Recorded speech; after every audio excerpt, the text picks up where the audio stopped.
The mahogany deck is cold under her bare feet, and she doesn't flinch. Salt air moves off the water in slow, deliberate waves, carrying the smell of champagne gone flat, and something sharper underneath. Fear, maybe, or the beginning of it. Above her, neon from the Seoul skyline bleeds across black water in long orange streaks, turning the harbor into something out of a dream nobody invited her into. Except she's not dreaming. She's standing in the middle of a sprawling mega yacht deck, wrapped in a heavy designer coat that isn't hers, watching a room full of the richest people in South Korea go very, very quiet. The coat smells like cedar and gun oil, if gun oil could be expensive. It hangs past her knees, sleeves rolled twice because her arms are nothing like the man who put it on her. 20 minutes ago, these same people were laughing at her. Now 3 of them can't make eye contact, and one heir to a shipping fortune is gripping his champagne flute so hard his knuckles have gone white. Nobody warned her Kang Min-jun would be here tonight. Nobody warned them what it would mean when he was. She doesn't know yet that the man standing 4 feet behind her, hands in his pockets, watching the crowd like he's deciding which parts of it to keep, owns not just this vessel, but the docks it left from, the security firm that was supposed to throw her into the water, and 3 of the 7 conglomerates these families depend on to survive. All she knows is that when security's hands were an inch from her shoulder, the temperature on this deck changed before he ever said a single word. She pulls the coat tighter, not because she's cold, because for the first time all night, she isn't afraid. Somewhere behind those trembling billionaires, someone whispers his name like it might summon something worse than what's already standing there. They have no idea how right they are. How does a woman with nothing in her purse but a boarding pass and her grandmother's gold earrings end up here, untouchable, wrapped in the coat of the most feared man in Seoul? It started 3 days ago, on dry land, with an invitation she was never supposed to receive. 3 days ago, Lizza was folding a stack of shipping invoices at the small logistics firm where she'd worked for 6 years, when an email arrived addressed to a name that wasn't hers. A gala invitation, forwarded by mistake from a client account, meant for a woman named Saren Cho, who'd canceled at the last minute. Lizza almost deleted it. Instead, she stared at the embossed letterhead, a maritime summit hosted aboard a mega yacht owned by a name she recognized only from headlines, and did something she never did. She said yes before she could talk herself out of it. She wore her grandmother's gold earrings and a dress she'd altered herself. Deep green silk that had survived 2 decades in a garment bag waiting for an occasion worth it.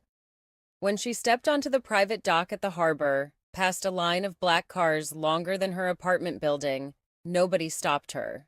Nobody checked her name against a list. She walked up the gangway like she belonged there, because for one night, she'd decided she did.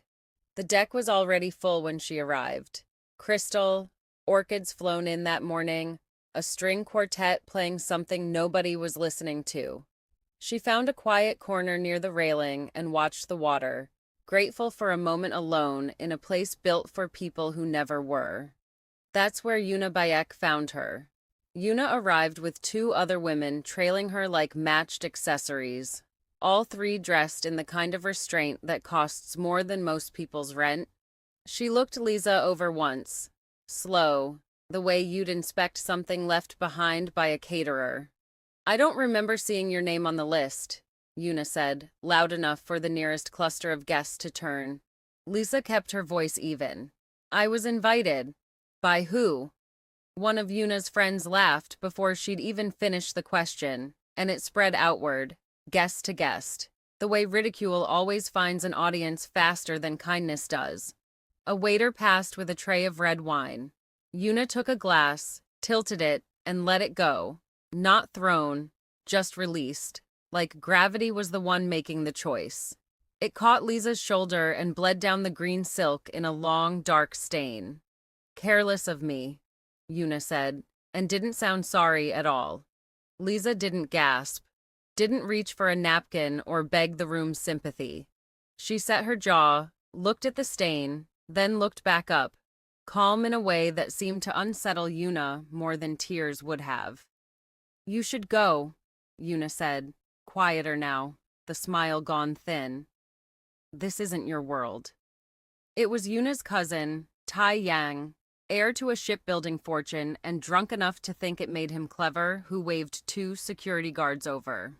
"She's not on the manifest," he said, already bored with the scene, like he was ordering dessert. "Put her on a tender boat back to shore, right now."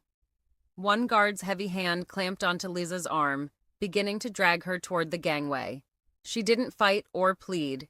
She simply stood as straight as her green dress would allow, the wine cooling against her skin, the crowd's muffled laughter rising around her like water she refused to let close over her head. Somewhere past the orchids and the string quartet and the sea of expensive, indifferent faces, she caught sight of a man standing near the VIP lounge door who hadn't laughed once. He was watching the guard's hand on her arm, the way a man watches a fuse burn down toward something he built. The guard's grip tightened, angling her toward the gangway, and that's when the air on the deck changed. It wasn't loud. Nothing about it was loud. But conversation died in a ripple, starting near the VIP lounge and spreading outward across the deck like cold water finding the lowest point. Glasses lowered. A photographer who'd been crouched for a candid shot straightened up without taking it. Even the quartet, 3 songs into a set nobody had been listening to, missed a note and didn't recover it. Kang Min-jun stepped out from the doorway. He didn't hurry. He never hurried. He moved through the crowd the way water moves around a stone, and the crowd parted for him without seeming to notice they'd done it, some old instinct kicking in before the conscious mind caught up. Taeyang saw him first and straightened so fast he nearly spilled his own drink, plastering on a smile that didn't reach anywhere near his eyes. Yuna's hand found her necklace, the practiced gesture of a woman who needed something to hold on to. "Director Kong," Taeyang started, already bowing, already rehearsing an explanation nobody had asked for yet. "We were just handling a small issue with the guest list. Nothing that requires your—" Min-jun didn't look at him. He looked at the guard's hand still closed around Liza's arm, and something in his expression made the man let go before any order was given. Lizza felt the pressure vanish from her skin and didn't move, not knowing yet whether this was rescue or a different kind of danger. Min-jun crossed the last few feet between them, shrugged out of his jacket in one unhurried motion, and settled it over her shoulders. The heavy fabric immediately held his warmth, cutting through the damp harbor chill.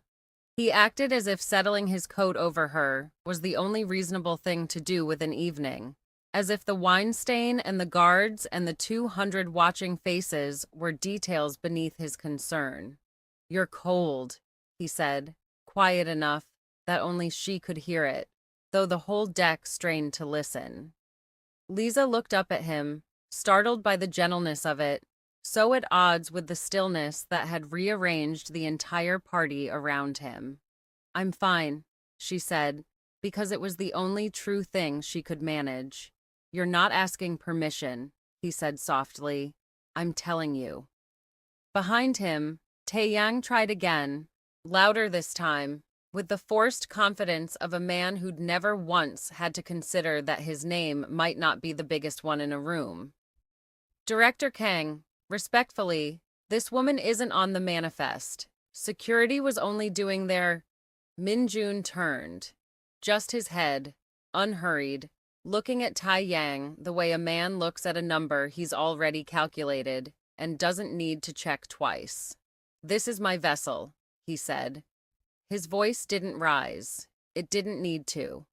"Every name on it is on the manifest because I say it is. Hers was there before yours." Taeyang's mouth opened and found nothing to fill it with. "And the next person who touches her?" Min-jun continued, scanning the 2 guards still frozen near the railing. "We'll find out exactly how far off this coastline the water gets deep. I'd rather not ruin the catering over it, but I will." Nobody laughed now. Nobody whispered. The threat hadn't been shouted. hadn't needed a single raised syllable. And that was precisely what made 200 wealthy, well-protected people go very still, very quickly. Min-jun turned back to Lizza, and just like that, the ice in his voice thawed into something almost careful. "Walk with me," he said, "away from the wine and the people who spill it." She glanced once at Yuna, whose face had drained of every ounce of certainty it started the night with, then let Min-jun guide her toward the quiet end of the deck. His hand rested, barely, at the small of her back, protective, not possessive, with the whole crowd watching, and none of them mattering to him at all.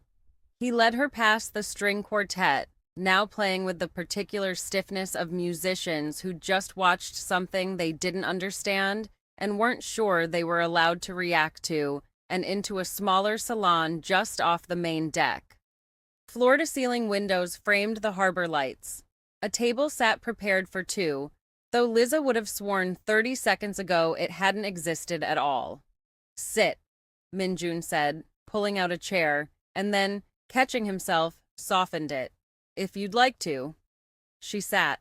The jacket was still around her shoulders, and she pulled it tighter, not from cold now, but from something closer to armor. "You didn't have to do that," she said. "Out there. I know." He took the seat across from her, loosening his cuff with 2 fingers, an old habit, the kind of gesture that belonged to a man used to rooms that obeyed him. "I did it anyway. They're going to talk. They're already talking." A faint, humorless curve touched his mouth. "Let them." A steward appeared with tea, poured it without a word, and vanished just as quietly. Lizza wrapped both hands around the porcelain cup, grateful for something warm that wasn't borrowed. "You own this whole ship," she said. "Not quite a question. I own the company that built it. The ship is mine because I decided it should be." He watched her over the rim of his own cup. Most people find that answer unsatisfying. "Most people aren't used to owning anything," she said, "let alone deciding it into existence." Something shifted in his face, not quite a smile, but close enough to it that she noticed. "You're not intimidated," he said. "I'm furious," she corrected, underneath the polite part. "Good," he said. "The polite part gets people killed out here. The furious part keeps them alive." Before she could ask what that meant, the mahogany door opened without a knock, and Yuna swept in with the particular boldness of someone who'd convinced herself she still had standing to lose. Behind her trailed a junior steward, wringing his hands, clearly having tried and failed to stop her. "Director Kang," Yuna said, her voice pitched for charm and landing somewhere closer to desperation. "I wanted to apologize personally for the misunderstanding. I had no idea she was your guest." "She wasn't," Min-jun said, not looking up from his tea. "She's mine now. There's a difference, and you'd do well to learn it before you address her again." Yuna's smile flickered like a bulb about to die. "Of course, I only meant—" "You meant to humiliate a woman you assumed had no one behind her," Min-jun said, finally lifting his eyes, and the temperature in the salon dropped several degrees without a single object moving. "You assumed wrong. That mistake is going to cost your family more than a stained dress ever cost her." "Cost us?" Yuna's laugh came out thin, unconvinced by itself. "Director Kang, my father's shipping conglomerate has worked with your holdings for 11 years, 8 of which were profitable for you, specifically because I allowed a 15% margin your fleet didn't earn," Min-jun said, setting down his cup with a precision that felt louder than if he'd slammed it. "I can allow a great many things. I can also stop." Yuna's mouth opened, then closed. For the first time all evening, she looked genuinely afraid, and it didn't suit her the way arrogance had. She retreated without another word, the junior steward practically shoving the door shut behind her. Lizza watched the whole exchange with something between astonishment and quiet, growing understanding. "You just threatened her family's entire business," she said. over spilled wine. I threatened her family's business because they raised a daughter who thinks cruelty is a form of entertainment, Min-jun said. The wine was only the excuse I needed. You didn't need an excuse. You own the boat. I needed a reason that would hold up when people ask why, he said. And they will ask. People like that always want a story that makes the powerful person look reasonable, even when he isn't being reasonable at all. He's simply done watching people like her. Lizza turned her cup slowly on its saucer, considering him. Is that what tonight is? You being done watching? Tonight is the first time in 3 years I've bothered to react to anything on this deck, he said, and something in the admission cost him, she could tell, even delivered as flatly as it was. Draw your own conclusions. Before she could respond, the door opened again. This time it was Tae-yang, red in the face, trailed by 2 men in dark suits who weren't wearing the yacht's uniform. He'd clearly gone to fetch muscle of his own, the kind hired quietly through family connections rather than the ship's official crew. We need to discuss this woman's presence on this vessel, Tae-yang announced, puffing himself up in the doorway, either too drunk or too proud to register what had happened to Yuna moments earlier. Formally, before the summit reconvenes. Min-jun didn't stand. He simply looked past Tae-yang at the 2 men behind him, and something passed over his face that made both hired guards go stone still. Take your associates back to the hallway, Min-jun said, his voice mild in a way that was somehow more frightening than shouting would have been. My people will speak with them there. Quietly. Your people, Tae-yang repeated, an attempt at scorn that came out closer to a question. 2 of Min-jun's own personal security detail appeared at the salon door as if summoned by the sentence itself, flanking Tae-yang's hired men with unhurried efficiency. Within seconds, all 4 were being guided down the corridor toward the heavy stern doors, low voices exchanging words Lizza couldn't hear and didn't need to. Min-jun rose, adjusted his cuff again, and offered Lizza his hand, not to pull her up, simply offering it as an option rather than an instruction. Finish your tea, he said. This will only take a moment. She looked at his hand, then at the empty doorway where 4 men had just disappeared without a sound of struggle, and understood, with sudden clarity, exactly how much quiet, absolute power had just wrapped itself around her like a second coat. I'm starting to see, she said slowly, that you don't really lose arguments. I don't have them, Min-jun said. I only have decisions. Everyone else simply finds out what they were. The main toast came an hour later, called by a chime that rippled through every speaker on the deck, summoning the scattered guests back to the top level for what the printed program called closing remarks from our host. Lizza stood near the railing in a dress the crew had somehow produced for her. Deep blue, unlabeled, fitted like it had been made for exactly this night, with Min-jun's jacket now folded gracefully over her arm instead of her shoulders. She didn't need it as armor anymore. She'd found her own. Tae-yang had recovered enough of his nerve to reappear, flanked now by his father, a heavy-set man named Baek Sung-ho, whose reputation preceded him in every boardroom in Seoul. Yuna trailed behind them both, pale, saying nothing, clutching a champagne glass she wasn't drinking from. Min-jun took his place at the small raised platform near the stern, a microphone waiting, the entire deck arranged in a loose crescent around him. Behind him, a wall of screens, meant for the summit's closing financial projections, glowed a soft, patient blue, waiting for input. Thank you all for coming tonight, Min-jun began, and his voice, amplified now, carried none of the softness Lizza had heard in the salon. This was the voice that had built an empire. I'll keep this brief. I know several of you have flights before dawn. Polite laughter rippled through the crowd, thin and uncertain. Before we close, I want to correct something that happened earlier this evening. His eyes moved once across the crowd, landing deliberately on Tae-yang. A guest of mine was accused of not belonging on this vessel. I'd like to clarify who she is, since apparently that wasn't clear to everyone. Taeyang's jaw tightened. Beside him, his father leaned in, murmuring something urgent that Taeyang waved off, too committed now to back down gracefully. With respect, Director Kang, Taeyang said, loud enough to carry some last surge of bravado pushing him forward. Perhaps this isn't the moment for a personal matter. Our families have business to finish tonight. You're right, Min-jun said. Let's finish it. He nodded once toward a technician standing at a laptop near the platform's edge, and the wall of screens behind him shifted from soft blue to a financial breakdown. The shipbuilding conglomerate's logo at the top, familiar to everyone present. For 8 years, Min-jun continued, the Bayek family's contracts with my holding company have operated on preferential terms.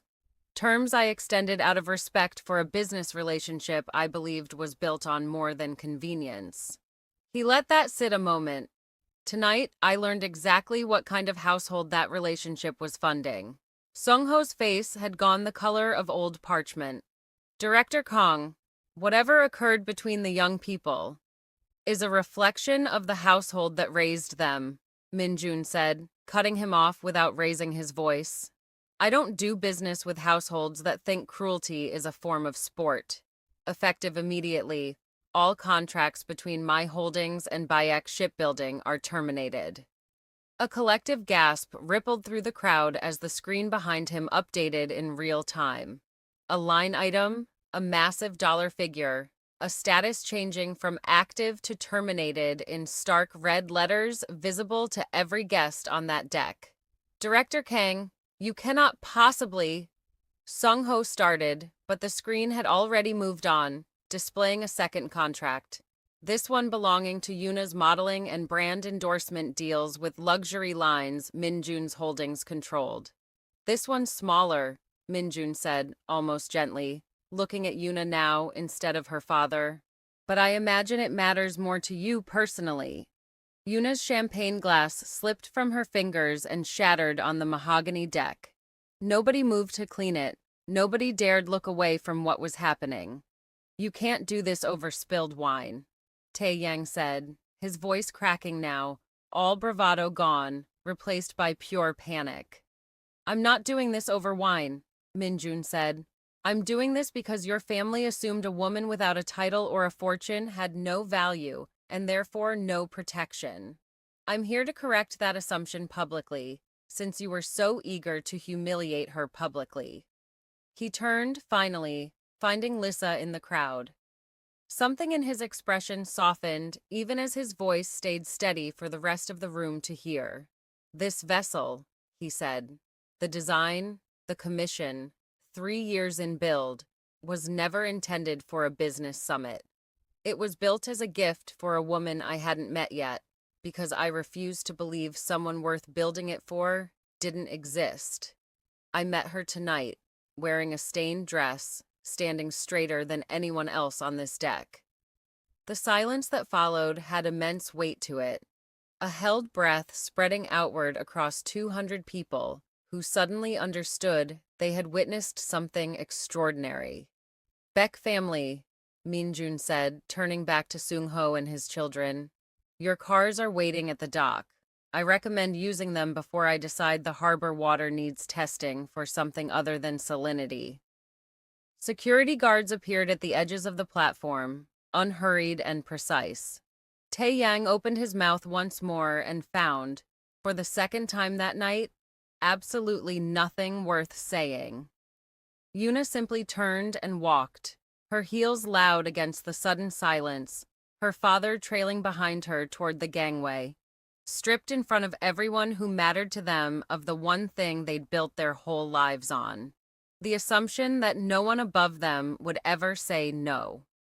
The gangway lights caught the Baek family one last time as they descended toward the waiting cars. Sung-ho stiff and silent, Taeyang staring at his shoes, Yuna clutching her ruined dignity the way she'd once clutched her champagne glass.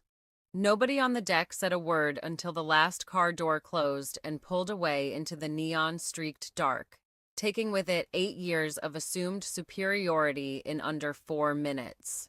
Min-jun stepped down from the platform, and the crowd that had gone rigid with tension slowly exhaled, guests turning back to each other in hushed clusters, already rewriting what they'd just witnessed into stories they'd tell for years, each version a little more careful than the last. He crossed the deck to where Lizza stood, and for a moment, neither of them spoke. The quartet had started playing again, softer now, something unhurried.